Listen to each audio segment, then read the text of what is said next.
Isn't it like that 40,000 grams of sugar thing that you were drinking? Yeah, that had the equivalent of 23 shots of espresso. I learned last week when I gave one to a friend and he Googled it because it wasn't on the bottle. He's like, dude, this says 1,500 milligrams of espresso. He's like, there's 64 of caffeine. He's like, there's 64 in 1 cup of espresso. I'm like, well, this means I'm having like 23 shots of espresso every time I drink one of those. That explains, since I've had those since childhood, my baseline is apparently like 20 shots. Well, there you go. There you go. And our baseline is we're Oh, live. we're already live. We're already live. And Joe is describing his espresso. My caffeine fueled day, which could also explain my hair.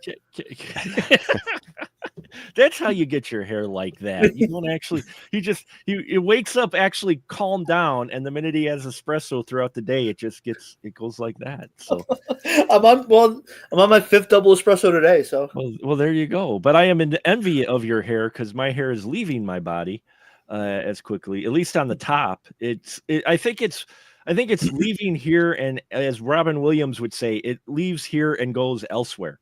You know, top of ears, nose. Yeah, but it leaves the top of your head. But not leaving the top of your head, folks. It's our final episode. We're playing it loose. We don't have a movie to cover. We're looking at best of 2024, Mark. Of 2024, yes. It's we'll be back next week with Campbell. No, we'll be back next week. Why not?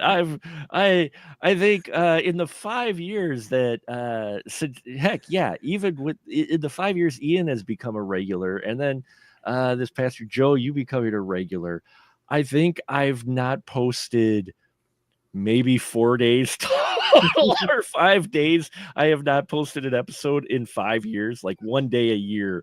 There's 1 week a year where I may not do a spoiler room, 1 or 2 at most, but so we're here we are. Yeah. It's the end of 2024, and so we're all just gathering together with our favorite beverage, pulling up a chair and talking about what we watched this year. I'm curious in what my crew members here, what they thought of either of a film that we may have covered on the show or what they've just watched this year. We're playing it loose. It's one of those recap year. We haven't done an episode like this for a while, so I decided, what the hell? So first off, we have with us again Mr. Espresso himself, Mr. Joe Espresso Randazzo is with us. Caffeine fueled. Brings new meaning to the word cup of Joe. There you go.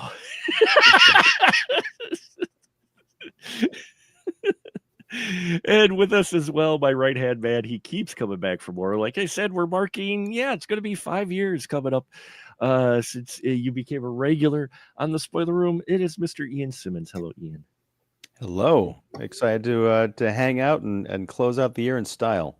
Yeah, or something at least. Yeah, the year started strong because the first movie we covered was not Captain Scarface, Mr. Scarface. Mr. Scarface. If I remember correctly, all three of us really enjoyed. Yeah. Oh, yeah. And shameless plug for something I have nothing to do with, but the Music Box Theater here in Chicago. I was there last night, and they're playing trailers for their upcoming programming. They're having a Howard Hawks retrospective, so they're going to have Scarface. I was like, the Leo moment. I watched that movie. I might go see that on the big screen. I love that movie. Yeah, that was a strong start for us. That was a surprise because I just picked that and I'm like Jack Palance, and I'm like, oh my god, this movie is amazing. It's amazingly bonkers, but it's amazing. Yeah. But we've had a few of those films this year that have just been bonkers. I mean, we had the Blue Murder at St. Trinina's, which I didn't even realize was a series, and we saw that one, and that one was just, you watch that like, okay, where Blue Murder, what? It's like there's no murder in this whatsoever. No, but that was a fun little comedy that none of us saw that coming. We were all like, okay, I'm actually kind of digging this. It's a quirky little British series, that I didn't even realize was a series, and that one was fun. Yeah, I think we had a blast with that one too. We've covered some very interesting films this year, though, good and bad. So, Right. I mean, I think the overall theme of pre-code movies. I mean, I'm looking forward to next year for sure. But the one thing, I'm sure there's gonna be blind spots for me all over the place for your big 5-0. But what I loved about the pre-code series was every month I was guaranteed to not only learn something but also see a movie I hadn't seen before, and putting it all into the context of like, I'm a broken record on this, but what's so edgy about movies from the 30s? A lot. There's a reason that they had to step in and say, whoa, hold on a second, gang. This is getting a little bit too outrageous. And discovering those is a lot of fun. yeah, I mean, Blonde Venus was one of those where it was like, holy balls, what am I watching here? This is from when? What? Yeah. Yeah, I had this discussion at Christmas dinner last week because I told a friend of mine that we had covered Night Nurse the night before, and she looked at us like, William Wellman, why? And this is a friend who's older than me and grew up watching these. And she's like, Barbara Stanwyck's in this, and Clark Gable, and directed by William Wellman. How do I never seen this? And I'm like, these movies were purposely buried during from like the 40s to like the 60s or 70s. So there's a reason a lot of us haven't seen a lot of these movies. Mm-hmm. Yeah, you get your Frankensteins, your Little Caesars, your Scarface, which have constantly been around. But then you get to this stuff, and it's like, oh yeah, this is the stuff that was too edgy for the censors back then, and they had to put a stop to it, and then just bury these for a while. We're lucky they're still around. Yeah, and usually when you hear about a studio or Hollywood burying a movie, it's like, oh, because it was so bad or whatever. But that's the exact opposite in the case of a lot of the things that we talked about this year. Yeah. What was even more interesting was learning about how many films are lost or scenes lost or whatnot. When we talked about, was it Putting on the Ritz, where there's 20 minutes of that movie forever gone. Like, we believe. Huh? There's always a possibility. There's always a possibility. There's some grandma or something got it in a Tupperware container in their attic that somewhere. Hey, that keeps happening. Like, like there was one recently, like somebody discovered one in like a storage unit in like, was it like Kentucky or like Arkansas or something? And they discovered a movie that was believed to be lost for 100 years. There's hope.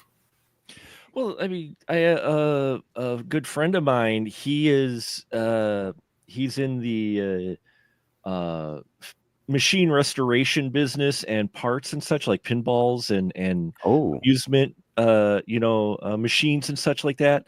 Pinball parts, like vintage stuff. He restores it. He literally built his own, what I call his own toy store, where he basically, it's his entire work area where he restores, like, from tabletop video games to pinballs machines. He knows all of that. Plus, he works for a company that helps do restoration and specializes in unique parts and vintage parts. So he travels all around like the Midwest in that to hoarders and scavengers, guys who are looking to get rid of, just unload stuff. What? One sec, Mark. You're a little fuzzy. I don't know if you knocked a cable or something. Oh, am I? Yeah. Not anymore. Wait, try it again. Now am I okay? Oh, now you're fine. Yeah, you're fine. Okay. Not sure. We could hear you. It's just there was like some fuzz behind you. Yeah. I'm a fuzzy guy anyway. It's what happens when you get old. Like I mentioned before, you get hair in all kinds of places. But no, but anyway, he came across this one guy who had a bunch of vintage machine parts in that, and what ended up happening too is he looked at this table, and there was this table just full of film rolls. And what it was is the guy used to work at a drive-in, and he had just film just laying out. It's not even like temperature controlled or anything, so God knows what condition they're in, but he had just rolls of trailers from movies that they would play out there when he worked at the drive-in. So that's why I have still here in a Tupperware container, if nothing else, my trailer to Hellraiser Oh, Oh, nice. on film right here. that is spiffy. I don't know what condition it's in, but I one day may take it to a film transfer digital place and get it transferred to digital and just see what the trailer is there. But apparently the guy had like a table full of these just laying there, and he goes, "Yeah, take a few if you want or whatever." He's like, "Holy crap."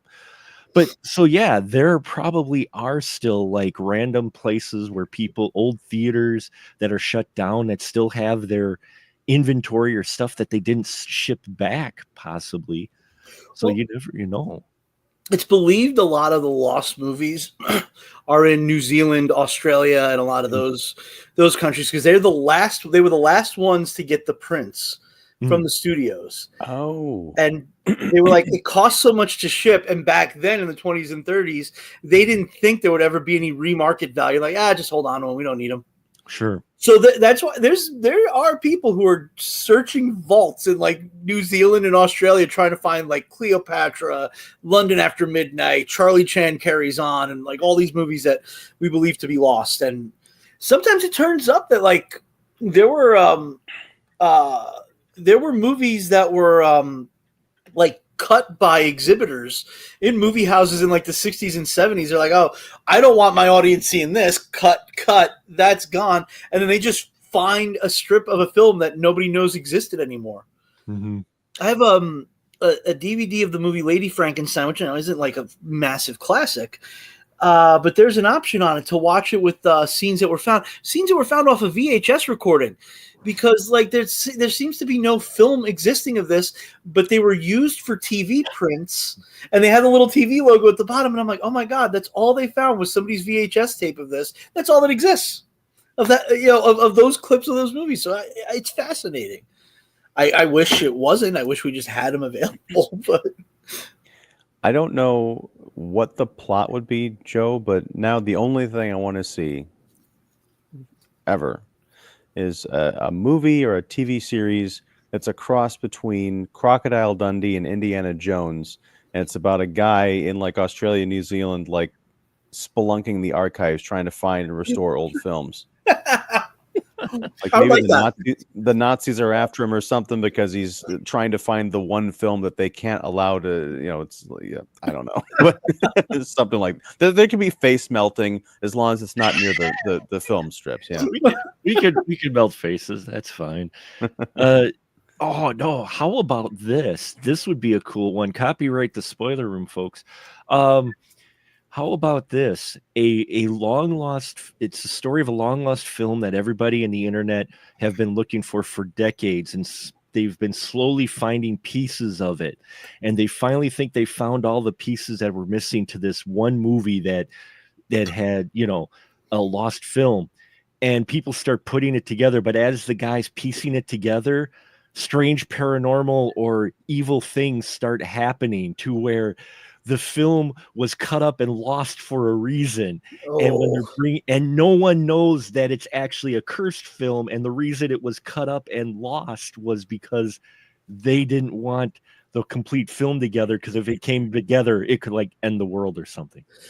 There's something similar. I don't know if it was a Masters of Horror. It is similar. My brain went to the exact same thing. Was there? The one with Norman Reedus, right? Yeah, John Carpenter directed that one. Udo Kier is a really rich guy who pays Norman Reedus to try to find a film that has, every time it is screened, has caused like just nightmarish consequences. Oh, nice. And the closer Norman Reedus gets to finding the film, the more terrible things happen to him. It's called Cigarette Burns. It was Cigarette Burns. Okay, yeah. I actually have that was one of the Master Horrors I didn't watch yet, but there you go. But I mean, this isn't exactly the same, so it's different. No. But yeah, and that's old enough that I think that, Mark, that you could take that kernel of an idea, because I love the internet connection to it of people like all over the place finding these things, and then horrible things happening to them. But no, there's that great scene towards the end, I think, where Udo Kier ends up feeding his own intestines through the projector. Yes. Yeah. I've heard of that scene at least. I've heard of that scene. He was supposed to see it at Sitges in 1970, but he chose to go to the screening of The Abominable Dr. Phibes, hoping to meet Vincent Price. That was the dialogue at the beginning, and everyone in the theater like went nuts and started killing each other. Yeah, I remember he called it the first Dr. Phibes. Yeah. the first Dr. Phibes. Hoping to meet Vincent Price.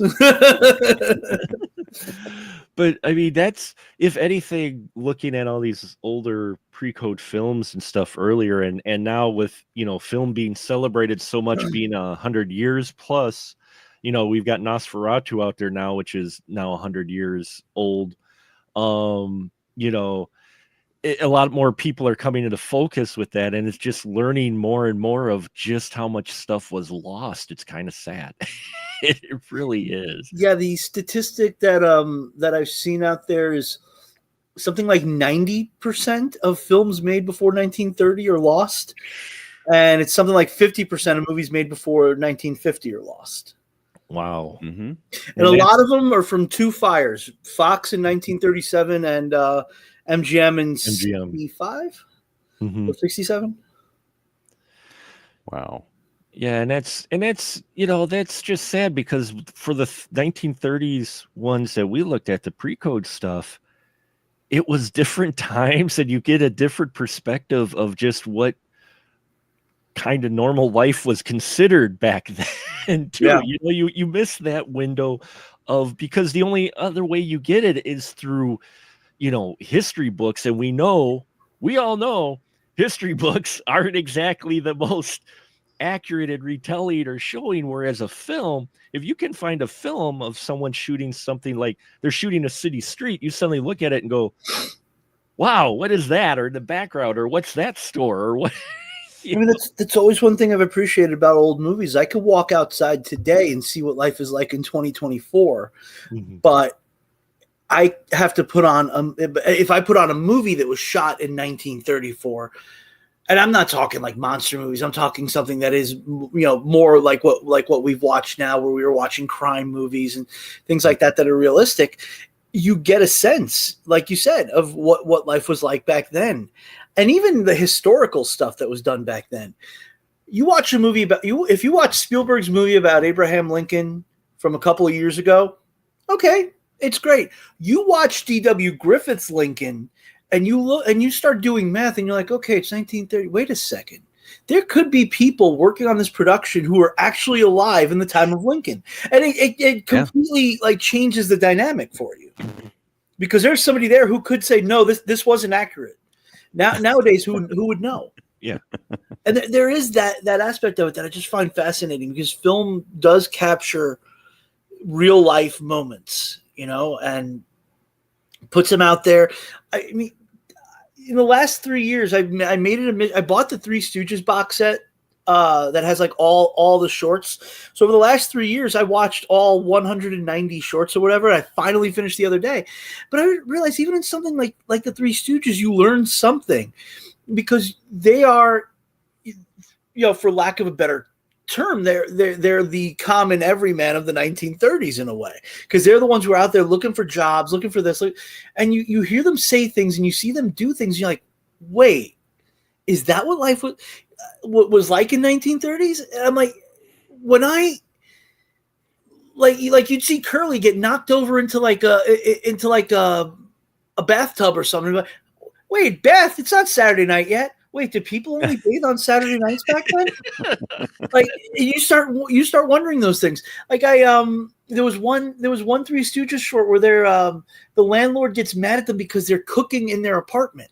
And I'm like, wait a minute, why would they get mad that these guys are cooking in their apartment? And you dive into it and you start to kind of figure out, like, oh shit, because there were a lot of fires back then, because these things were causing fires, and you don't know that. Tinder boxes, yeah.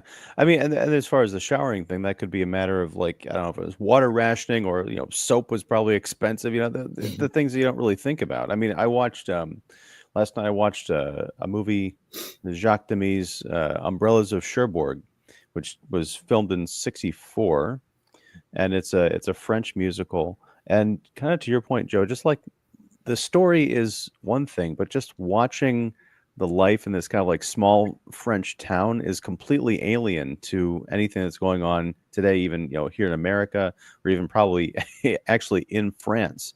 The best movies kind of set you in that time and place in a way that the best, most effects heavy science fiction fails to do. It's completely transportive. Yeah, I love that about the movies that we're talking about on this show, and more it's the kind of thing that I'm seeking out. I know you're a fan of Nosferatu, Joe. I was not, but there is a lot of people difference. weren't. Well, but it's weird because like in the theater next door, like Umbrellas of Cherbourg was playing in the small theater, and then the big house of the Music Box was playing Nosferatu, and that show was sold out. Like it was standing room only pretty much, and there's only a few people in the Cherbourg screening. And I was thinking back to David Eggers spent how many millions of dollars trying to recreate, Victorian era Transylvania in Germany or whatever the hell it was, and it just felt like every other production where it's like, wow, they spent a lot of money to create this fake world, whereas you've got this other film where it was very stylistic in terms of the set dressing. It was kind of a heightened version of reality, but it was reality. And there's something, I don't quite know what the disconnect is there, but there is one in terms of authenticity and the ability to transport the viewer. Instead, here's what it is. Watching Cherbourg, I was thinking, wow, they really captured a time and a place. Watching Nosferatu, I was thinking the entire time, wow, they spent a lot of money trying to recreate a time and a place, and that's cool. But, I'm paying attention to the wallpaper and not the acting. And they're trying to recreate a time and a place that nobody on that set has ever been in. That's part of it too. To your Lincoln analogy, that's exactly it. Yeah. And it's like when you see these memes, or when you see like a high school production set in the 80s, and you see like all these neon colors and everything everywhere. And I'm like, bro, that's not what it was like at all. I lived in the 80s. It wasn't like that. Oh yeah, it's disturbing to me on a number of levels, but you can watch the Heathers musical. You can go to high schools are putting that on now. I'm like, really? A musical about Heathers is now in high school? Wow, what is that even like? Beyond just even the aesthetics, and like I don't know what's going on. Yeah, well, especially that, because Heathers was a social satire talking about at the time the commercialization of suicide, which was big in the late 80s, early 90s. That was huge for teenage suicide. And don't do it. Sorry. Yeah, teenage suicide. Don't do it.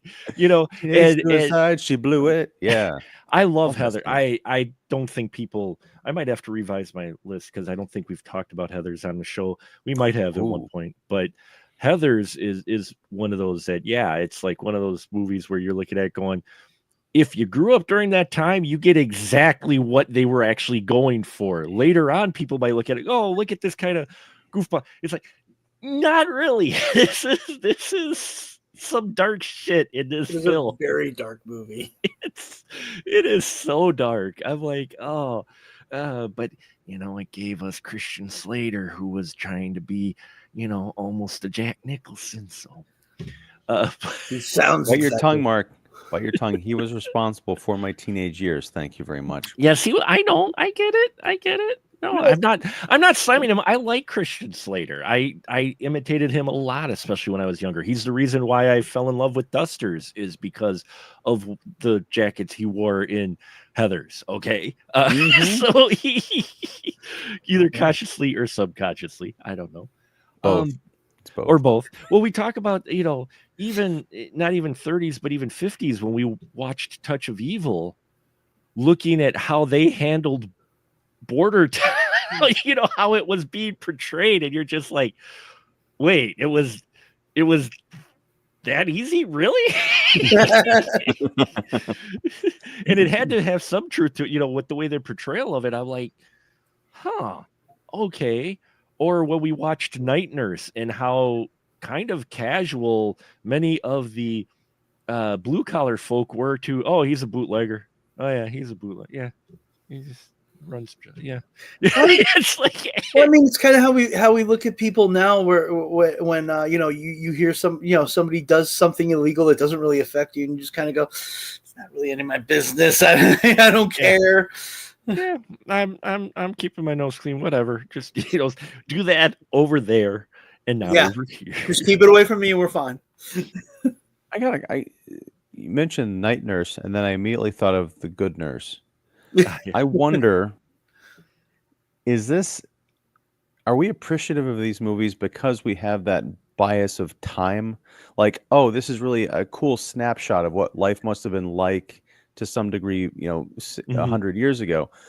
Could people theoretically look at the Good Nurse, 50 years from now, and be like, oh, this is an amazing story with Eddie Redmayne and Jessica Chastain, and it was so realistic to the time, like it was a snooze fest. What the hell?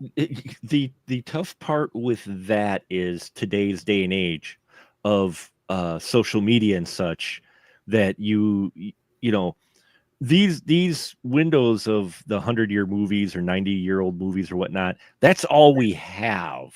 Nowadays, we live in the most documented age known to man. So you have other references, real life references of stuff people have documented or shot with their phones or whatnot over the past decade, or where you could look at The Good Nurse and going, yeah, but you've also got these 5 other sources, and you've got Or 500, yeah. or 500 or 5,000 medical professionals out there and such talking, some of them talking about this exact case or whatnot. So I think there's a little more context with that nowadays. I mean, there's also the issue that people, 100 years from now would be watching The Good Nurse at all. Because with some of the movies that we've covered, they were like milestone movies in some way. Like King Kong. King Kong 100 years from now, I think people will still be watching. Right. But to the thing we were just talking about, the Lost movie, The Good Nurse could be considered a lost movie 100 years from now, simply because it got lost in the sea of content. Like, why was nobody talking? No one was talking about it because there were 10,000 Netflix movies that came out that week when The Good Nurse debuted, or whatever. But no, I mean, it's an interesting point. There are more movies being produced now than there ever were before. Yeah. If you just look at just the amount of, and I'm not even just talking theatrical, I'm talking because now with all these streamers are constantly looking for content. And by the way, I hate content, and I hate that on some streaming services the director is now called the content creator. Yeah. Oh, fuck right off. But yeah, you're right, because I mean the flooding of the market kind of started happening like 15, 20 years ago when digital video was starting to become actually, you could actually shoot a film on digital and actually look good. Yeah. Whereas if you shot a movie on video in the 80s and the 90s, it looked like shit, man. But in the mid 2000s, all of a sudden, Lionsgate's got 5 new movies every week hitting the shelves at Blockbuster. And that's, when we talk about the 2 fires and all that cinema history that was lost, it is a tragedy, but I wonder, honestly, how long it's going to be considered a tragedy, because old fogies like us, we'd love to see those, to get our hands on those movies. But increasingly, as we've talked about this year, it's harder and harder to get people to pay attention for more than, the length of a TikTok video, but also to watch something like, oh my God, they just discovered this vault full of, 300 movies from the 1930s that were long thought destroyed. 10 people are going to care. The other several hundred million people are going to be like, ew, the 30s. I mean, but here's the thing, even among, the 3 of us are roughly around the same age. Yeah. How many people our own age don't give a shit about these movies from 100 years ago? So, we're not, and I'm not saying this to toot my own horn, we're not normal film fans. Not necessarily. You could have stopped it. We're not normal. We're not normal. No, I mean, I get your point, but that's the thing, is it's almost like the fact that the movies don't exist, they exist in the same reality of mass appreciation as if they did.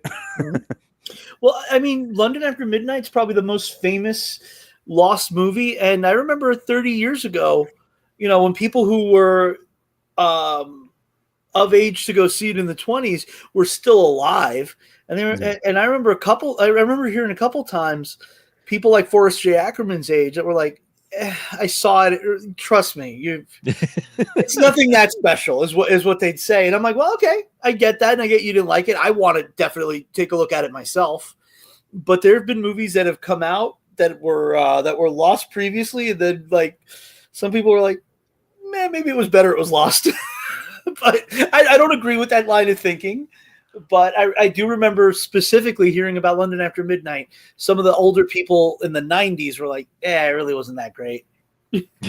I wonder how much of that, those like sort of the bragging rights, I had that ultra rare from filet mignon, but it was all right. It's okay. You're never going to be able to afford it, but it was all right. It was covered in gold leaflet. I was just thinking that, like, oh, the one in New York where like they sprinkle the gold on there. You ain't missing nothing. I had it. David Cross had a really good bit about that years ago. It was like a sundae that they sprinkled with gold, and he's like, if that isn't the ultimate F you to poor people. That was another thing that I got from watching the 30s films, is a different perspective of the Depression. Yeah. Because, we see some old newsreels, usually the same newsreels of the Depression, and that you hear all of them talk, and they really make it sound like it, and don't get me wrong.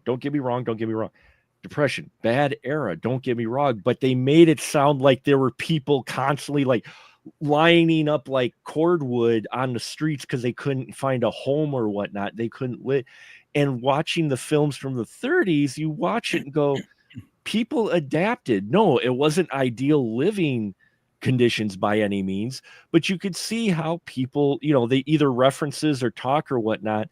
People adapted. It wasn't to where there were massive dead people lying in the streets starving to death. No, there were people not eating every day, and there were people, but I mean, it just gives you a different perspective that it wasn't great by any means, but at the same time, you saw people still being people during that times. It wasn't a whole bunch of, portrayals of people got a dime, got a quarter, constantly begging everyone. You just saw people trying to make ends meet.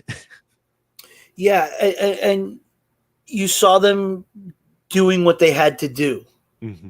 Which is another reason that I think these movies were swept under the rug once we got into, the Hays Code era. But there's one movie that stands out. We didn't cover it this year, but if you ever get a chance to see it, it's Wild Boys of the Road.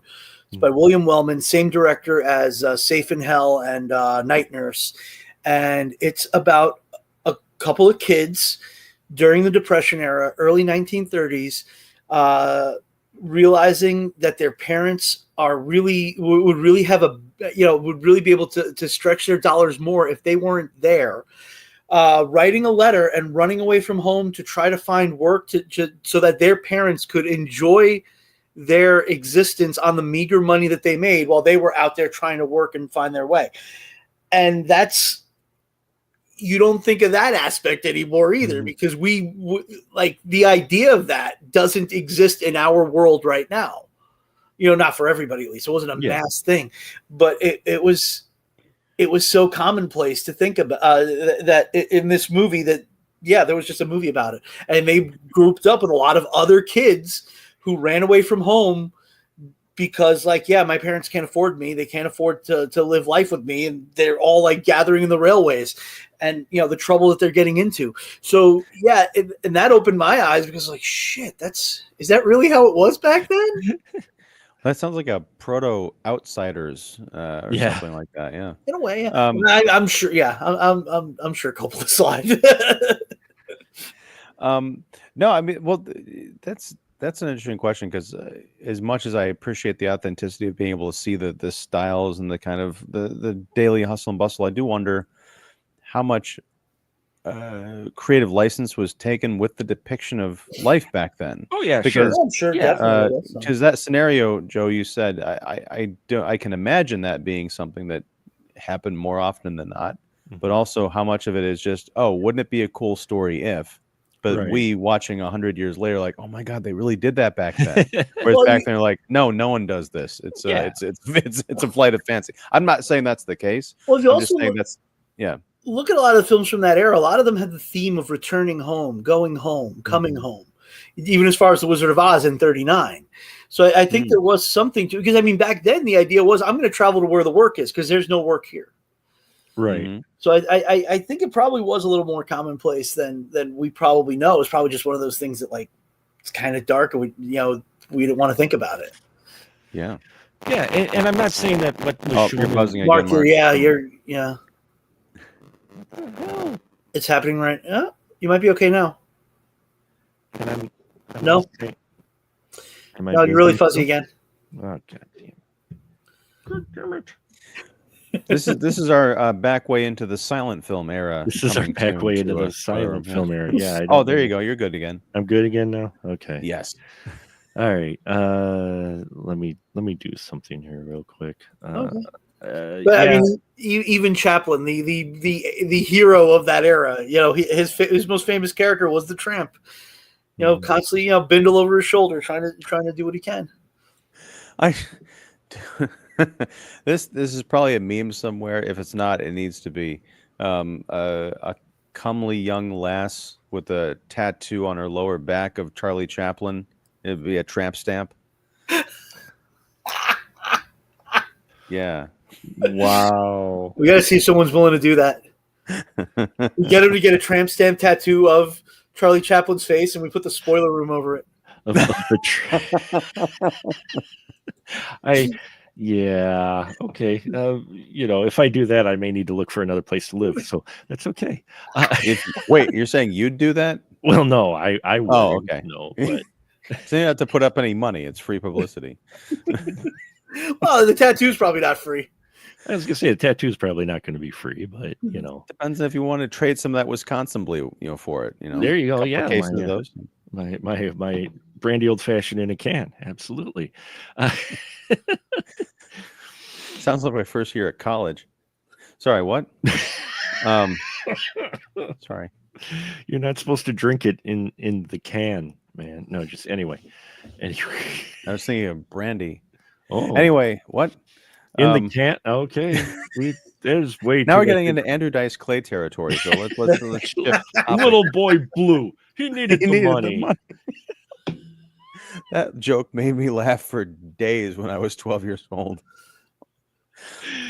Took me a long time to understand Jack and Jill went up the hill both with $1.25. Jill came down came with down with $2.50. $2.50. I didn't get that one right away.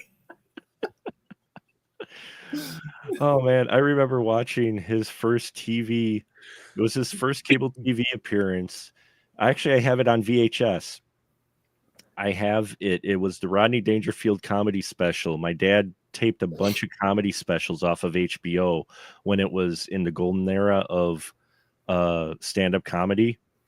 And so I've got like 4 VHS filled with now I guess would be vintage classic 80s stand-up routines, and it's got the Rodney Dangerfield special that first featured Andrew Dice Clay on TV. And yeah, I remember first seeing him. I'm like, holy, my eyes just got big. I'm like, who is this guy? Right? That one's got a number of great routines on it. But looking back at some of those old comedies are always fun. I've got the one where it was Whoopi Goldberg presents Billy Connolly when she first comedy special in the U.S. when she brought Billy Connolly over, and he's just fucking brilliant. He was hilarious. Oh my! But watching those old comedies, some of the jokes you're like, yeah, those wouldn't slide today. But and Billy Connolly's one of those guys. He's like you got Chad Smith of the Red Hot Chili Peppers and Will Ferrell. You got Billy Connolly and John Cleese, who kind of look almost identical to the point where I'm like, man, They should have done a routine together. That would have been Yeah. hilarious. Or a movie. Or a movie together. I think Billy Connolly's got some health issues now. I think he's not doing He- it. I think passed he away. died. Yeah. Oh, did he die? Yeah, he So passed. so you're both right. Yeah, there you go. Oh, Yeah, he passed away. I forgot when exactly. It was a few years ago, unfortunately. But wow. I thought he was still alive, just not doing well. no, he had health issues, but he did. Yeah, he passed away. I think one of the last films I saw him in was the Irish gangster one. The Oh, Irishman? Boondock Saints. really? He didn't do Oh, much yeah. after that because that movie's like 20 years old. Well, no, that was the last of him I remember seeing Oh, him okay. in was Boondock Saints. I know he did parts in other films, and he was in the second. I think he was in the second one as well. But that's what I remember most. The most memorable he was in films was Boondock Saints, and I think he was in the sequel. But I like Boondock Saints. People don't like Boondock Saints, but I do. I like Boondock Saints. I don't remember. I think I hated the second one with a fiery passion. The sequel wasn't. Yeah, the sequel wasn't nearly as good. I don't think I've ever seen the sequel. But see, there you go. Boondock Saints, William Dafoe. William Dafoe was in Nosferatu. It just showed. So there you go. It all comes full circle now. And he's in Poor Things, which I just saw this year finally, and I Oh, you finally saw love Poor Things? Poor Things. Absolutely love it. I enjoyed it as well. Ian, not so much, but That's one of those movies where if I had the power, I would destroy all existing prints of it. there you go. But that's just me. Anyway, yeah, Billy Connolly. I first became aware of him when he took over on Head of the Class, and that Yeah. sitcom. Mhm. Yeah, out after Howard Hessman. I Howard think. Hessman. Yeah, it was the first guy, and then Who Connolly took also over. recently died. I think he just died like either this year or last year. Howard I think you're Hessman. right. Yeah, he passed away recently. That's right. I think that was this year. He passed away in 2022. Oh, 2022. Okay. Yeah. Mhm. Holy man, I'm Actually- still on COVID time. Almost 3 years to the month. Yeah, January 29th, 2022. Oh, early 2022. Wow. Yeah, one of those. So early- I like that our year retrospective. We finally come to the in memoriam segment. Yes. And also considering we haven't really talked about anything, remembering stuff we've seen in theaters. We've been talking about the That's show stuff. Probably so for the that's best. good. It might be for the best. Yeah, I didn't like a lot of movies I went to see this year, unfortunately. Yeah. That's Yeah. a lot of people. I was doing I was going through my videos of ones that I rated anyway. It was about half and half. Well, not a half. It was about normally, I say if it's 3 stubs, it's watchable for sure in that. But I had almost a half to a third of films that I rated below 3. Wow. Which for me, I'm soft on films. So yeah, it's like below 3 stubs was about a third of the movies I watched that I rated so it'd be all the films that I saw on the big screen in the theater. About a third of them rated low. A good chunk of them were kind of in the middle, and only 8 or 10 were in the top. And I watched 100. I watched at least 60 some movies in the theater this year. I mean, I'm in the minority. I hated Alien Romulus. Mhm. And apparently, Solidarity, brother. yeah, apparently I'm wrong on this. And I'm like, okay, but what did you like about it besides the fact that it referenced the original movie? Like, not that. What did you like? Probably not much. Well, they're gonna get it right in the sequel, Joe. Have some faith. That's another thing. Like, because now it came out with Kraven the Hunter. That if we need to do this movie of Kraven the Hunter. If you want to see him show up as a villain in Spider-Man, like, no, you didn't. You could have had him show up as a villain and reference stuff in the backstory. You didn't have to. And then hell, maybe if there was a clamoring for a Kraven the Hunter prequel, you could have made one. But no, you really didn't need to do this. And we don't need to relitigate Kraven the Hunter, but I will just say, it's odd to have a movie about a Spider-Man supervillain, and at the end of the movie, you're like, wait, why is he a villain? He's he's just a he's kind of a good guy. He's tracking down bad guys and killing them. Wow, what a nemesis for Peter Parker. Also, you already have the Punisher. Yeah. So why? Kraven the Hunter was my lowest rated film this year. So, wow. And apparently, you guys are wrong.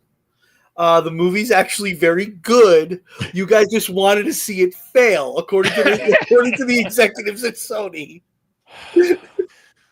Yeah, I know. I saw that. Well, you already have people, the Snyder Bros, which I'm a fan of Snyder, but I'm not a Snyder Bro. Please, there's a difference. Ian knows I'm not. Oh yeah. Even though I enjoy a lot of his films, but there's already supposedly, social media posts going, oh, they've done test screenings of the new Superman film already, and they're saying that it's worse than such and such, and it's already going around now. And I'm looking at it going, okay, sure. But they don't name sources, of course. They just say, oh, it's being reported. I'm like, it's being reported equals I pulled it out of my ass. Well, I mean, it's entirely possible that both things are true, because I've heard about the test screenings. They're not claiming that they've seen the finished movie because it's not done yet. no. They will say that the effects are kind of rough, and the accounts I've heard sound plausible enough that it could be true or it could be nonsense. But my standpoint is just, I watched the trailer. I'm very skeptical, but I'm going to be there. July 11th? Is that the date that it's coming out? Mhm. With cash in hand, like everybody else, to see it and give it a fair shake. I hope it's good. Mostly, I hope movies are good because I don't want to waste my time. Yeah. These things are, long movies. So when they say, "Oh, you just want this to fail," I'm like, not really, because I have to watch it and then I have to make my assessment. I don't want any movie to fail, and I don't want any movie to fail because I know a lot of people who work in a lot of these movies, and we're not talking about the people who are making Tom Cruise money. We're talking about the gaffer who's middle class. We're talking about those people. We're talking about the people who work in craft services, the people who work in all these different places, in all these different positions. And I want movies to be good because I want them to be able to continue working. And if studios start folding, a lot of work is going to go away. So there's a practical reason. I'm there with you, Joe, but on the other hand, there are some movies I do want to see fail because there is the responsibility of, you kind of have to earn your audience, right? So if you put out garbage, and this is an imperfect analogy because the movie made a ton of money, but if you put out stuff like Alien Romulus or Kraven the Hunter, that's an even better idea. You could have gotten 3 random guys from the internet and just said, hey, before we greenlight this script, what do you think of the idea of a Kraven the Hunter movie? We could have said, oh, that's going to flop. That's a terrible idea. And unless you've got an A1 lockdown script that's going to blow everybody away, just go do something else with your time. Because when these movies come out and they fail, then that also adversely impacts, the people way down the line. And unfortunately, we're living in an era where the mid-level movie has basically vanished. Mm-hmm. So it's either we get Kraven the Hunter where they spent $250, $300 million, some ridiculous thing like that, or we get something that was made for like $5 million, and there's nothing in between. And I think that's a big issue. It's a big issue that it really is just feast or famine. And that's not the way it should be. There should be all these movies in the middle where you could see, you can plant the idea, because I'm tired of seeing movies where it's like there's so little money behind it that they can't pull off what they were trying to achieve. And there's a lot of those. Mm-hmm. Well, but then you look at, I have not seen The Brutalist. I haven't seen it yet either. I've heard it's great. I haven't seen it yet. Yeah.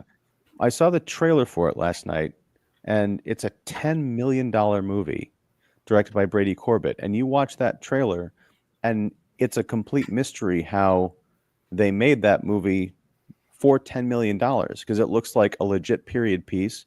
It's got top talent in there, so they must be working for points or something. And it's like, wow, man, I've got some hope. Except, unless this thing does gangbusters at the Oscars, and even then, you got to have the prospect of like, okay, everybody loves this movie. It's a critical darling. It's got some great stars and a really important message and a really important story, whatever. But it's 3.5 hours long. And unless I didn't there's know it was people, 3.5 hours long. yes, it's 3.5 hours long, and there's an intermission. So unless you've got, oh wait, it's 3.5 hours. Does Thanos come in and blow up the buildings that this guy designed? I'm not going to watch that. I will watch it, but I'm just saying, like, you're not going to pull in general Barbie audience, money with that movie. Yeah. Yeah, I mean, I'm pulling up budgets. I pulled up a quick list of films and their budgets for the 2024, and there's either, but if they're reported, there's either the horror movie that's been made for, say, 12 million or below, or there's a 60 or 70 million movie and above. Yeah. Where's that middle? There's very few films of the ones that they post budgets on. There are very few films that are kind of in that 40 or 50 million dollar range. Many of these, wow, Monkey Man was only 10 mil. The First Omen was 30 million, but still, it's what you're talking about. Civil War was 50. The Ministry of Ungentlemanly Warfare was 60 million, but that's an oddity. Those two are oddities. Otherwise, a lot of these are either lower or what would be considered lower budget or higher budget. But you see that when you compare it to like Kraven the Hunter, which was made for what, 200 million? Yeah. You could have taken that 200 million and had 4 or 5 modestly budgeted movies that may have made your money, that may have made the money back on the studio, for the studio. I'm sorry, and I had cut you off when you were about to say something. No, I mean, it's a great point, but I mean, sadly, it makes sense from a financial standpoint, because you've either got the $5 million movie that, is probably put together by the filmmakers and brought to, it's picked up by somebody who's like, okay, we bought this thing for, 7 million or whatever, and we can put it out, and regardless, we're going to make some kind of a profit. Or you've got these $250 million movies, which the gamble is a lot of these things are based on franchises, properties, they're sequels to other things that have made more money. So it's a fair bet that they're going to make their money back. With the middle ground pictures, I mean, what you mentioned, Mark, Civil War, the Ministry of Ungentlemanly Warfare, no one's talking about those movies anymore. Right. They didn't do anything. And so they might have made, I don't even know if they made a profit, honestly, because you've got the money that is projected, or not projected, but reported. But then you got to figure, well, the movie theater is going to get half of that, and how much of that was the marketing, advertising. So these things kind of get swept under the rug because they didn't catch on like someone was hoping that they'd do. So the studio learns a lesson. We buy small, hit big, or we invest big and hopefully hit bigger. The middle ground doesn't exist. Doesn't make any sense. Civil War made its money back and then some. Ministry. How much are we talking about here? 121 million worldwide. It made 53 million international, 68 million domestic. So wait, so it's 153? It was 50 million to make. Okay. And it was 121 million worldwide. It made 53 mil international, 68 mil domestic. So it actually did better domestically. Well, right. But what I'm saying, Mark, is I don't know that it made its money back. Oh, that way. Yeah. That way. Because it cost 50 million to make. Right. Let's just say it made 120. Let's just say the theaters got half of that, or 40% or whatever. It flopped. Yeah. That's true.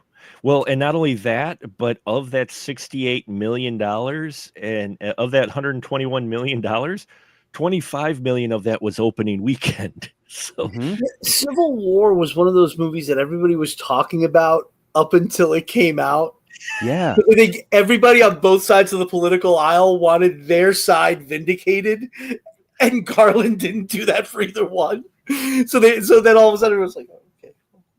Well, I think part of it, part of it is that in the press leading up to it, we don't have to make this whole conversation, but he and the studio, I think it was A24, talking about, oh, it's not political, and the people I think on the right particularly smelled bullshit, rightly so, because you can't watch that movie, especially the final scene, and say, oh yeah, he had no stake in this argument whatsoever. There's no way to make a movie about the politics as they are today and call it Civil War and it's not political. It's Right. just not possible. I know, and that's the thing is like, and it's kind of like with the Star Trek Into Darkness thing, where J.J. Abrams kept coming out and saying, "Oh, Benedict Cumberbatch isn't playing Khan." Yeah. Like, well, I go to yes, he is, and I can tell that from the trailer. Plus, in the movie theater, when I get to the part where it says, "I am Khan," you're like, "Well, fuck you! I'm going to walk out and I want my money back."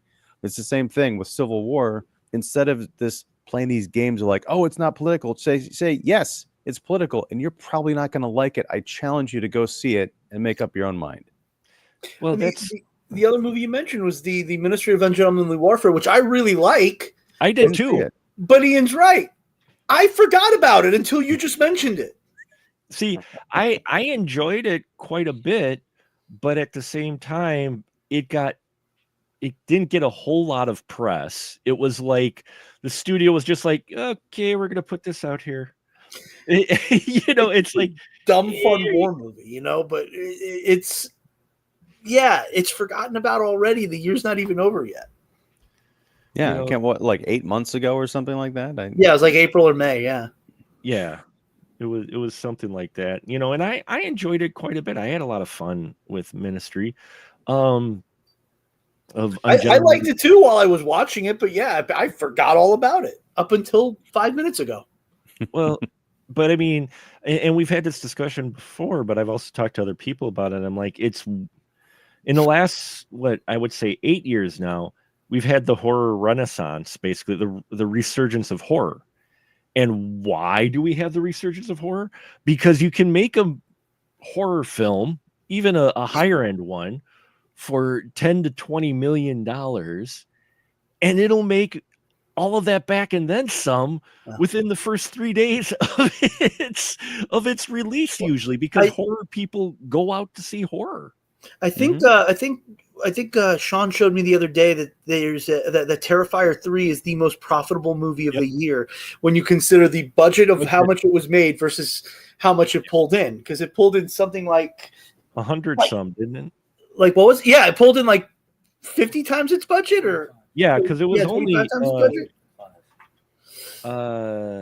It was only I think it was made for like 2 million, I think, or something like that, and it made a bucket load of money back.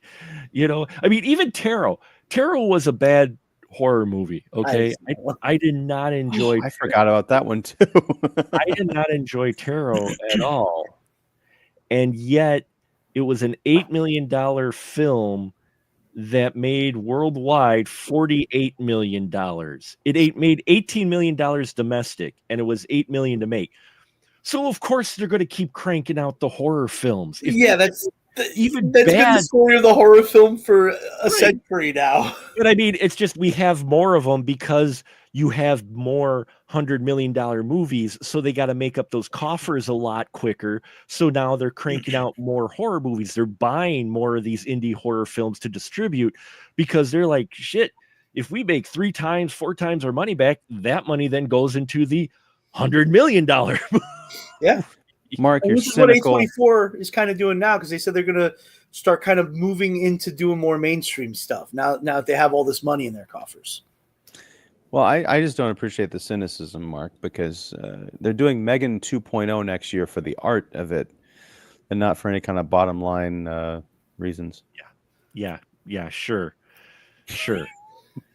And not to mention they already blew the threequel title on the first movie by making the E a 3. Like, you should say that for the third one. They should have. Well, what they'll do is they'll just call it Megan. It'll be the same title as the first one, but it'll be the third one, kind of like they did with the Halloween movies. Like, we've got 3 or 4 Scream. Halloweens now. And Scream. The And fifth Scream, Scream yeah. movie was just called Scream. Yeah, there was Scream, and then there's Final Scream. Destination did it with the Final Destination is like the fifth or sixth movie. So yeah, they've been doing that for decades too now. And I heard they're remaking that. I think, or Yeah, they're doing it's coming something out with it. this coming year. This coming year is Final Destination Legacy or something. It's called, I think. Well, they're coming out with a new Saw movie. Joe, Mark, you're not going to get this, but I'm feeling more and more like Norman Reedus at the end of Cigarette Burns. And we want to welcome all of our live viewers who are tuning into us just bullshitting today. It was good to be best of 2024. We've been talking about the best of what we've covered here on the show anyway of 2024 and discussing why we keep getting these films and some of these films that should be forgotten and some that shouldn't be forgotten. So, yeah. But no, I mean, it is the long-standing story of horror. It's just we've gotten more horror because you've gotten more of these $100 million movies, plain and simple. Mhm. That's why we have so many of them. And me as a horror fan, I don't mind because, even if it's a bad horror film, I don't mind seeing it in the big theater. I'm like, cool, I'm watching a horror movie in the theater. When it used to be, you might get what, half a dozen in a year maybe, and usually only closer to fall. And now literally there's points in the theater where 6 of the 7 movies showing at my 7-screen multiplex are horror films, which was amazing. I looked at that that one time during this year. This year, at one point, 6 of the 7 movies were horror films. Granted, I might be too young, but the 80s were probably like that. Because the 80s, you had a slasher movie seemingly every week. Well, and that's I'm glad you brought that up, Joe, because that's what I'm waiting for. I mean, there's a movie coming out next year called Hard Eyes, I think, that looks like I saw the trailer for it a few weeks ago, and I don't remember much about it, but it looked like a slasher. The horror that we're getting, though, there's a lot of it, but I'm kind of not a fan of either category. You either have the kind of cheeky Blumhouse type horror like, Megan, which is fun. It was a fun movie. But then you've also gone the other spectrum, the A24 neon type of things where it's like Nosferatu or Long Legs or anything that Ari Aster is pointing out. It's like, artsy. It's the super artsy, ultra long, not very compelling stuff. I'm waiting for the slasher renaissance. I want to see a Cineplex full of naked, dead teenagers. I mean, we just and on the big screen too. Terrifier's the one that did that. No, but Terrifier is also, that's in that weird middle ground because and I haven't seen any of the Terrifier movies, but part of what's keeping away is that damn runtime. There's no reason for a slasher movie to be 2.5 hours long. I was after Shanta and her kids went home today, I was going to throw it on, but it was something like 6:30, and I'm like, wait a minute, I'm doing Mark's podcast tonight. I can't watch a 2-hour and 25-minute movie. Or whatever the hell Terrifier 3 runs. I'm going to watch it. I've told myself I'm going to watch it before the year ends.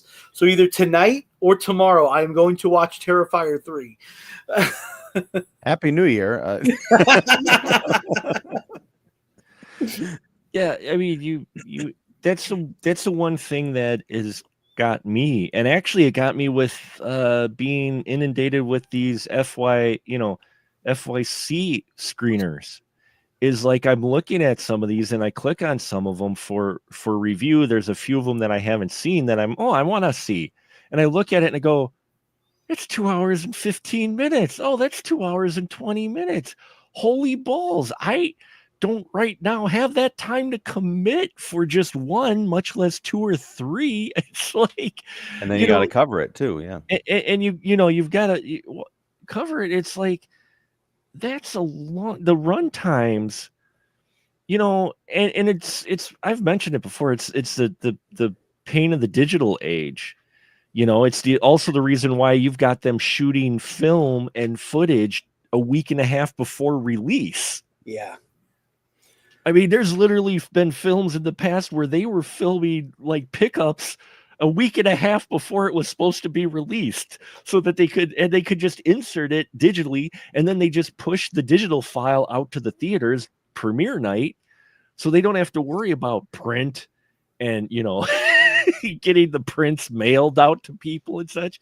And I honestly think, one, that's why you have the longer run times, and two, why you don't necessarily have a lot of the higher end quality films that we've covered, like from the past. Not saying all were great, but look at how much story was in any one of those 1930s films we covered this year in 80 minutes or less. And we had some of 'em- Oscar-nominated movies that were 80 minutes.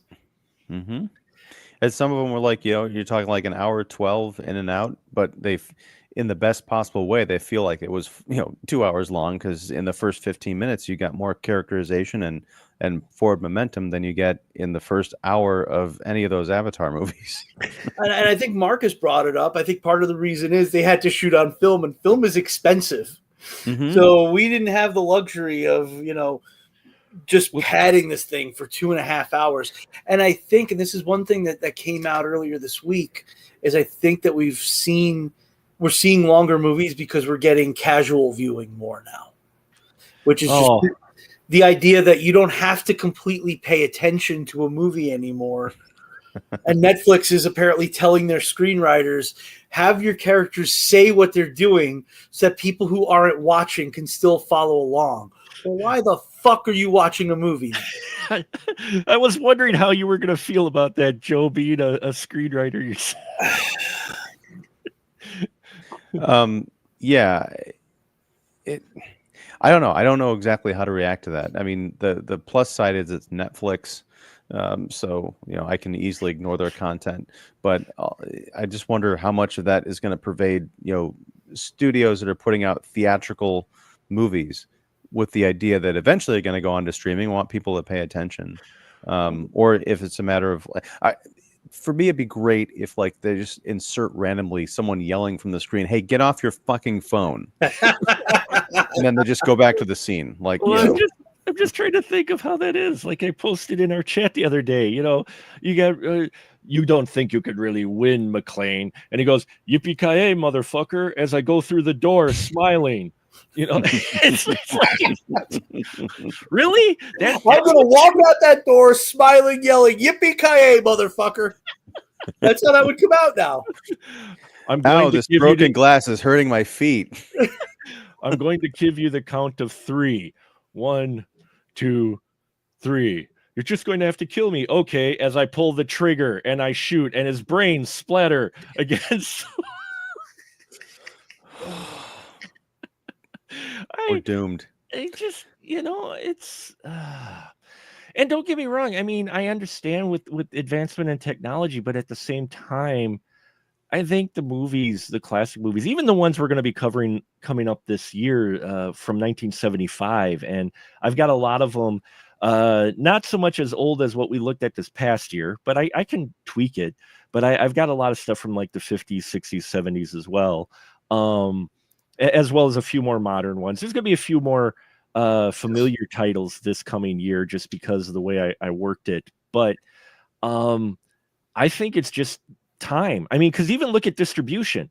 Even Wicked Part 1, massive hit, most profitable at the box office musical adaptation ever. It came out beginning of December? Yeah, it came out.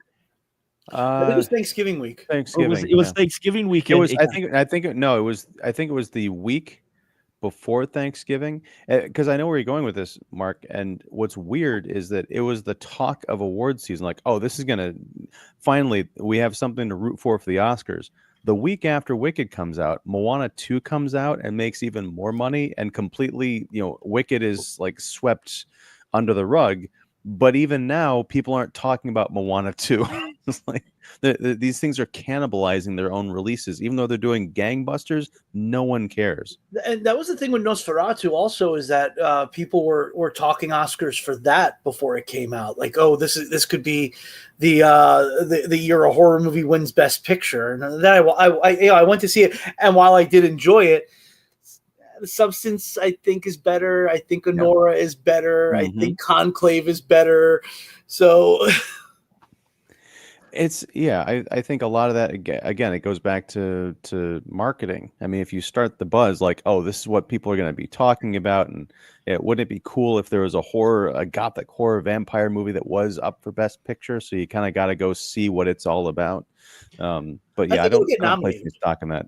Oh yeah, It'll get nominated for technical categories and maybe some of the acting, but as far as I'm Best talking Picture, since they stretched out Best Picture to up to 10 movies. I think it'll get nominated. now. Yeah, but how many years have we had since they've done the 10 picture slot that they've actually filled the 10 pictures? Not often, but it's been more than 5 every single year now. It's true. Yeah. That's true. And there are a lot of movies that I'm like, come on, man. That would get nominated 20 years ago. But you're right. Wicked premiered November 22nd.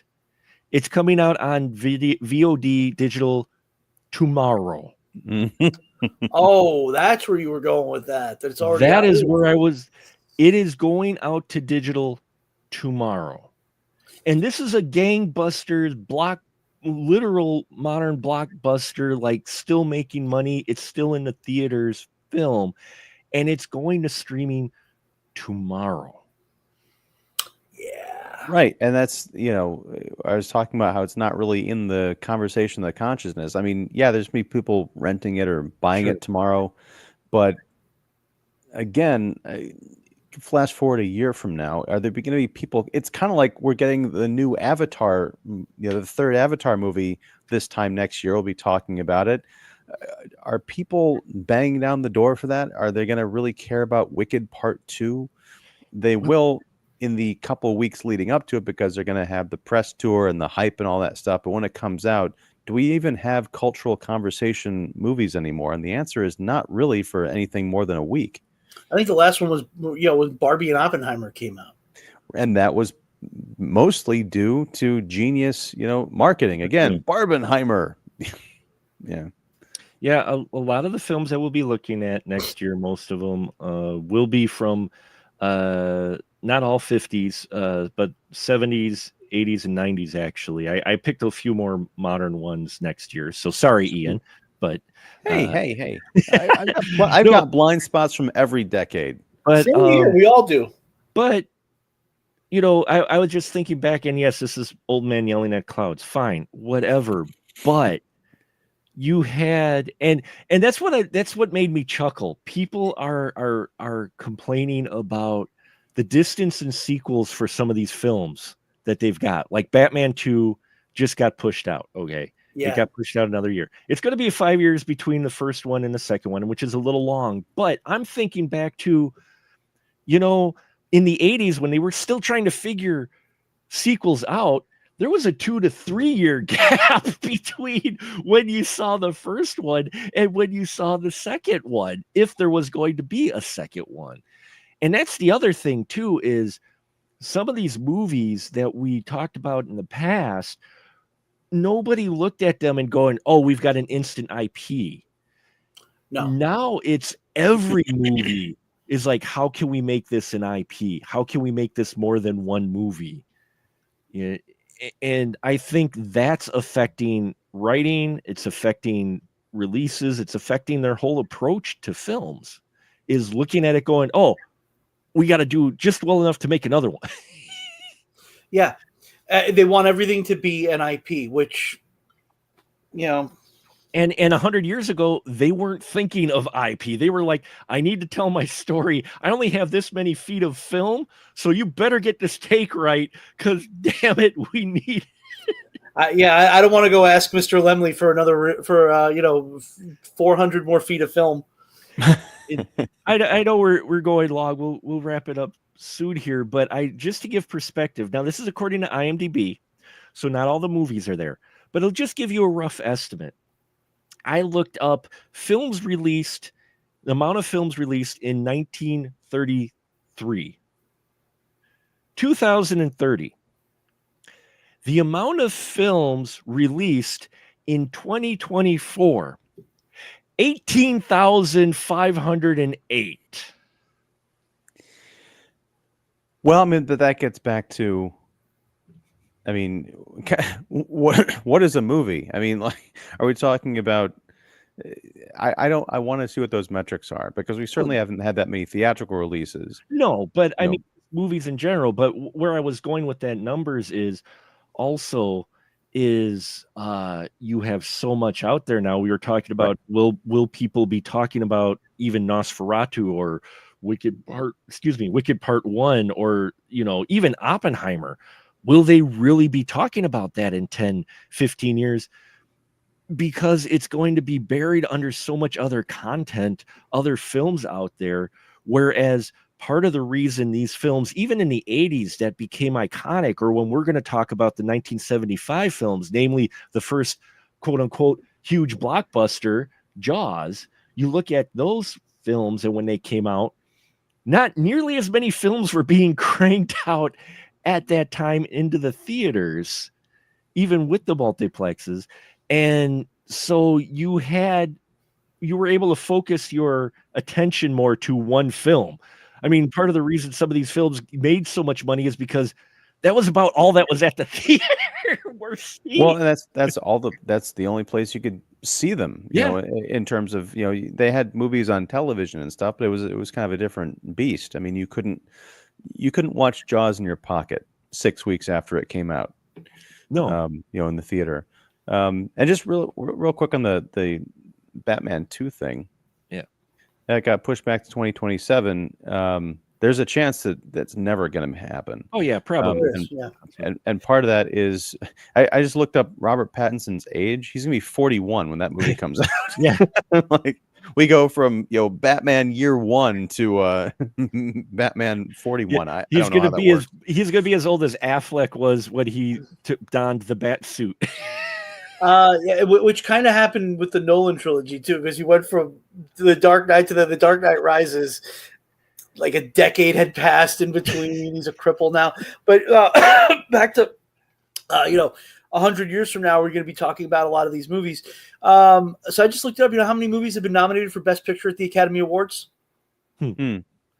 601 for this year. No, in total for Best. Oh, I was going to say, damn it! 601 films have been nominated for Best Picture, and as I'm scrolling through it, I haven't heard of most of these. And there's always going to be as we stack more content on. God, I hate that I'm using that word. I hate. I was going to say, Joe, what happened to you? What happened to me in the last hour? Because it was an hour ago. They're like, I hate that term. But just when you look at it, we just keep stacking more movies on top. 100 years from now, is Casablanca going to be remembered 100 years from now? I hope so. Yes. Yeah, because it's got the benefit of being a great movie, but also an important movie and timeless. It is a timeless movie. But also, unfortunately / fortunately, it's a brand. It's a catchphrase. Here's looking at you, kid.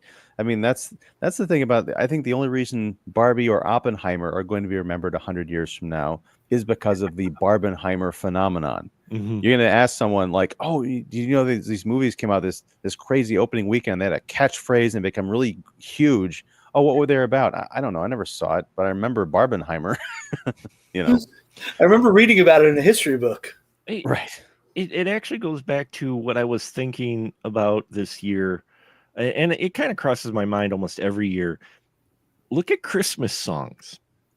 Okay, very few modern Christmas songs catch on. There's one in particular we talk about. There's a couple. Okay, there's a few in the last 20 years that I would say that are released but if you look at nearly every other Christmas song, it's a cover of a classic Christmas song. Yeah. From 70 years ago, 75 years ago. Yeah, you get like Michael Bublé does the Christmas classics. Right, but he's covering stuff that was covered by Bing and by Dean and by by people, unfortunately long since gone. It's like, but you've still got that same library of songs being retailored, and maybe some lyrics change that, but there's still the same bulk of songs that people play. And I think these older films, not necessarily all the ones we're getting today, but why we're still talking about 90-year-old films, but why I think films like Casablanca or, films from Alfred Hitchcock and that will still be talked about, decades from now. And yet Nosferatu, probably not so much. Well, Because, except for the Murnau version, from 22. Right. The because Murnau that's version is important. still, except for that version. And then people will say, oh, they'll look at that version and they're like, oh, wait, there was a remake in 2024, really?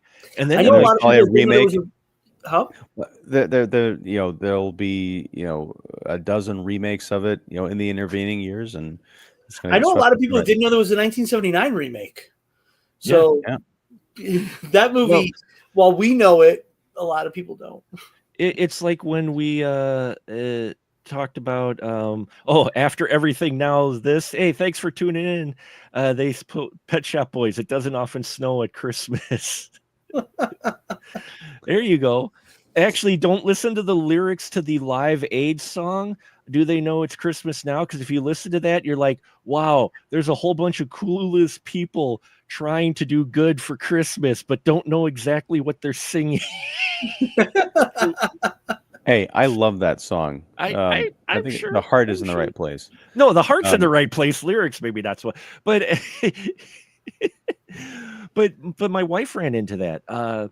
She finally got around to seeing A Star Is Born, Bradley Cooper, Lady Gaga. She watched it. She said it was a really good film. She said she's never going to watch it again because it's brutal. It's just a brutal film, which I'll agree. It's a brutal film. And then she was thinking, before she went into it though, or when she just started, she's like, oh, I'm thinking of seeing, and I'm like, well, which version do you want to see after this? And she's like, what are you talking about? I'm like, well, it was made 4 times, I think, before this. And she's like, what? And I'm like, yeah, there's a 30s, like a 50s, a 70s, or an 80s, excuse me. There's I think it's... No, it's the 70s, you're right. Yeah.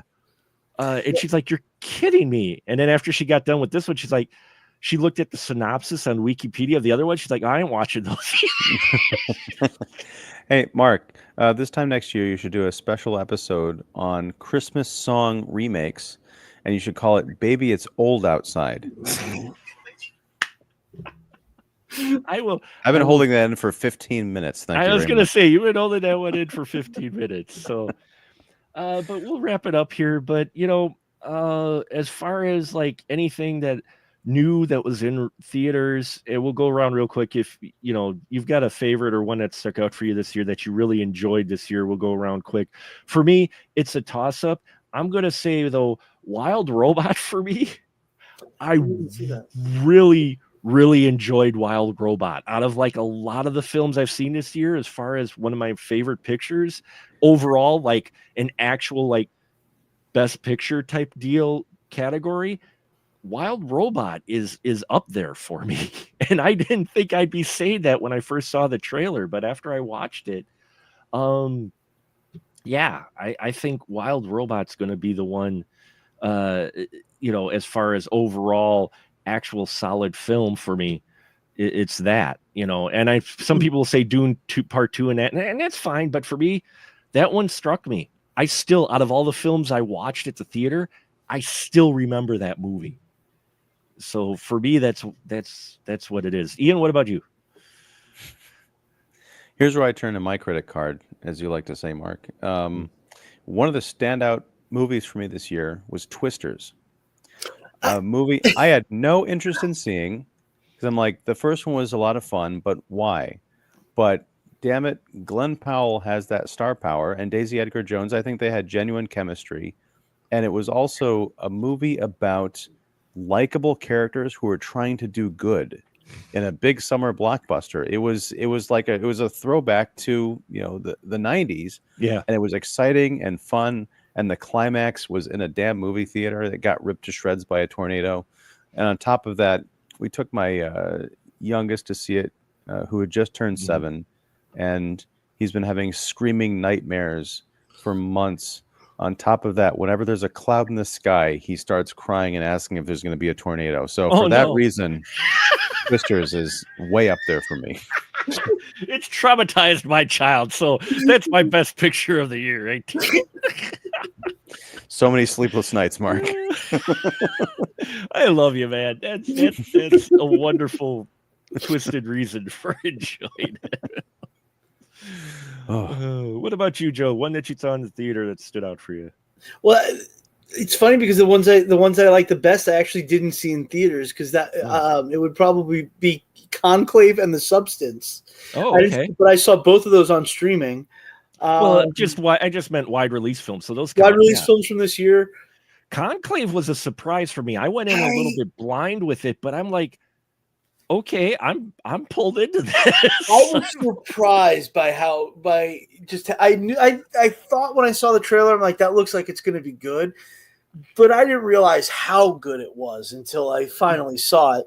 The Substance I really was looking forward to, and I really, really enjoyed it. I didn't know I was when the Golden Globes nominees came out. I'm like, best musical or comedy? What the fuck is this? And then I finally saw it, and I'm like, okay, I get it now. I get why it's a comedy. I'm still, for me, it's like right on that fence of comedy. I mean, it is just right on the fence, but it's still. I went into that expecting like Cronenbergian body horror, and I got like this, I mean, Cronenberg had his satirical moments and everything too, but this went beyond even that. Like if you watch Videodrome, of course, there's there's social satire in there, but yeah, I did not expect this to be as funny as it was.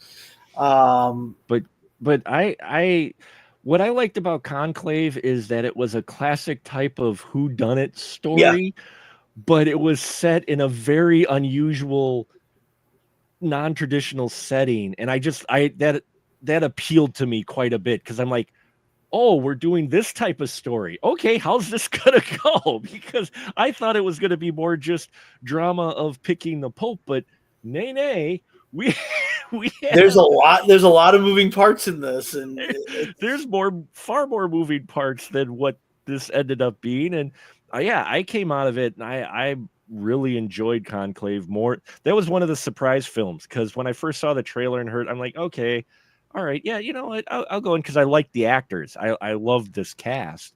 And I go in and I didn't expect enjoying the story as much as I did. But I did. Stanley Tucci finally found Italy. Yeah. Took him a decade, but he wound up in Rome. Stanley Tucci finally found Rome. And on that note, folks, I think we're going to wrap it up for the night. Thank you for commenting after everything now this. And thank you, Tevye, for showing up. Been a while since we've seen you. So glad that you popped in and all our other live viewers and everybody. End of 2024. This is an unusual, weird year for film. It was a really weird film because unlike last year, we really didn't have an Oppenheimer or even a Barbie of sorts. We do to go as long for conversations about those films to go as long. We really haven't had a long conversation film this year. We've had short mentions, but nothing that I've seen in any of the reviewer groups or anything that I've seen that have really talked about it outside some rumblings for Dune Part 2. Outside of that one. And Anora is getting a lot of buzz. And Anora, which I will not understand, but that's okay. The way that I put Anora is it's one of those movies that like if it came out in like 1998, we'd be like, oh, that's a pretty cool crime thriller. And then we'd forget about it. But movies now are so terrible that something that in 1998 we would have looked at and be like, oh, that's cool. We're like, oh my God, this is the greatest thing I've seen. You're exactly right. It's I've described 2024 as the year of the giant yawn. It's just like whatever. Let's move on to 2025. I'll take my franchise branded sequels over whatever this slop is. And you'll keep getting those because this year, the top 5 top grossing films of the year so far that I looked at the numbers, all IPs. So if you're wondering why you get them, That's why you get them. Because that's all you go see. That's all people go see. So hopefully you will see us every Monday as we will continue the spoiler room here. Just one change though. Those who may watch us on Twitch, this will be the last show on Twitch. Twitch, I'm going to be focusing more of my Twitch channel just to gaming. I'm going to try to do a little more game streaming, and the podcast will be going away on Twitch. You can still catch it in the Facebook group, on YouTube, and I may go to actually LinkedIn. I was thinking Instagram, but Instagram only cuts it off at an hour no matter how long your podcast is. So they cut it off like that. So just to let my Twitch viewers know, the 2 or 3 that have watched our podcast over the years, you can still catch it on YouTube, which will be the main one. And so we're doing a little shuffling, a little rebranding. I mean, I it's time. I've been on doing that for a long time too. I've been around too long on the internet. So change is good. Change is different, a little bumpy, but we'll see what happens. So now, as always, I will give my wonderful crew members a chance to shill whatever the hell they want. Thank you, Ian. Thank you, Joe, by the way, for this wonderful, just random conversation about films and the year recap of sorts. I appreciate it. And yeah, go ahead, Joe. You got anything to plug? I worked on the Valentine's Day special of The Last Drive-In. It's going to be coming up. I don't know when yet. I don't know if they even announced it yet. And I can't say what the movies are, so I did work on that. And happy birthday, Lloyd Kaufman!